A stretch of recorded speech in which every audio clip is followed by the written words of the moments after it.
جب میں نہیں بولی تو باقیوں کو بھی اسی لیے نہیں بولنے دیا گیا،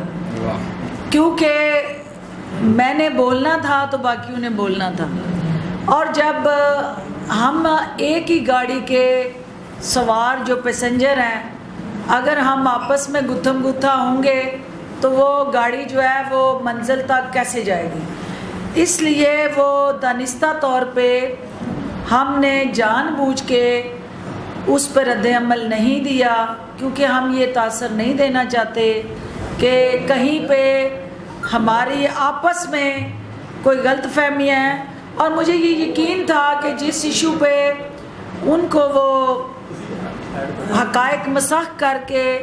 بتایا گیا ہے کہ کوئی پروٹوکول کا ایشو تھا، ایک چینل چلا رہا تھا کہ شاید ان کو پروٹوکول نہیں ملا، اس پہ انہوں نے ری ایکشن دیا۔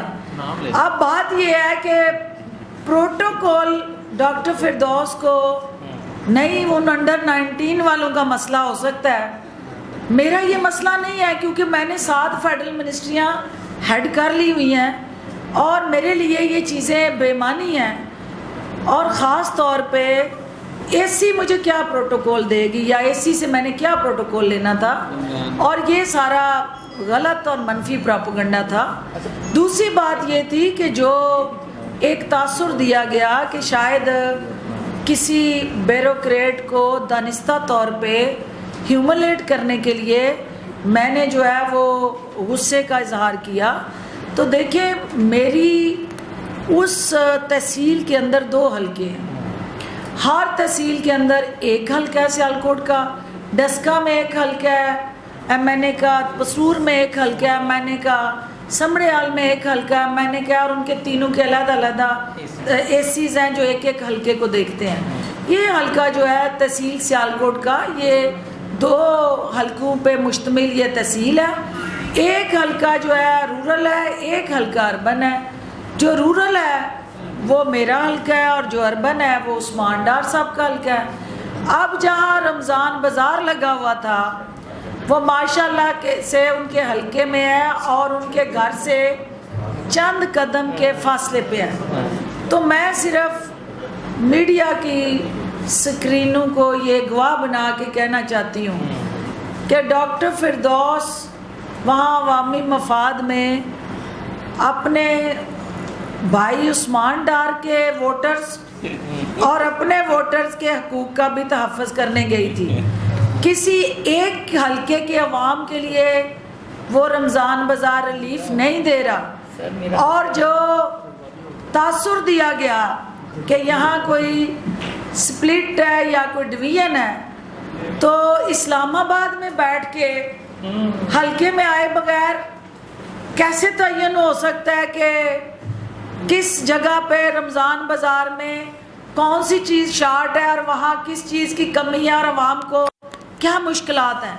جس نے ان بازاروں میں جانا ہے، جس نے عوام کو دستیاب ہونا ہے، جس نے عوام کے ساتھ کھڑے ہونا ہے، اس کو پتہ ہوگا کہ وہاں ایشو کیا ہے۔ اور یہ عثمان ڈار صاحب کو بھی شاید حقائق مسخ کر کے بتائے گے، جب انہیں بھی یہ پتہ چلے گا کہ وہاں عوام کے ساتھ ان کا استحصال کس طرح سے ہو رہا ہے، تو وہ اپنے عوام کے ساتھ کھڑے ہوں گے اور وہ چاہیں گے کہ وہ رمضان بازار جو ہے ان کی حالت بہتر ہو، وہاں لوگوں کو بہتر سپلائی ملے۔ جو ہمارا اوورآل ایک ٹرینڈ بن گیا سوشل میڈیا کے اندر، دیکھیں حکومت نہیں بولا کرتی، حکومت کے کام بولا کرتے ہیں، اور حکومت کے کام بولتے ہیں، اور اسی طرح آپ کی افسر شاہی کو بھی ان کے اعمال بولنے چاہیے، انہیں خود نہیں بولنا چاہیے۔ تو ان کے اعمال جو ہیں وہ الٹیمیٹلی عوام کے سامنے جواب دہ ہیں۔ ہم بھی اور تمام جو حکومت کا سٹرکچر ہے کہ ہم نے کس طرح عوام کی عدالت میں سرخرو ہونا ہے۔ تو کچھ چیزیں جو ہیں وہ کل بہتر کمیونیکیٹ نہ ہو سکی، میرے اینڈ پہ بھی نہ ہو سکی، کیونکہ میں آپ کو دستیاب نہیں تھی۔ رات 11 بجے میں سگنل ایریا میں آئی تھی، تو وہاں چونکہ میری لیڈرشپ کی طرف سے یہ حکم تھا کہ ہم نے ریئیکٹ نہیں کرنا اور اس کو چیف منسٹر خود حل کریں گے، تو اس لیے وہ خاموشی تھی پارٹی کی سطح پہ بھی، قیادت کی سطح پہ بھی، اور جنہوں نے جلدی جلدی فائرنگ کر دی وہ اپنے مورچے پہ ہی فائرنگ کی، اور شہادتیں جو ہوئیں وہ پارٹی کے اپنے نظریے کی ہوئی. تو جس کو میں نہیں سمجھتی کہ تھوڑا سا بھی مزید، سیاست جو ہے وہ صبر کا نام ہے، اور صبر آتا ہے وقت کے ساتھ. اور انشاءاللہ 20 سال جو میں نے دھکے کھائے ہیں سیاست کے میدان میں،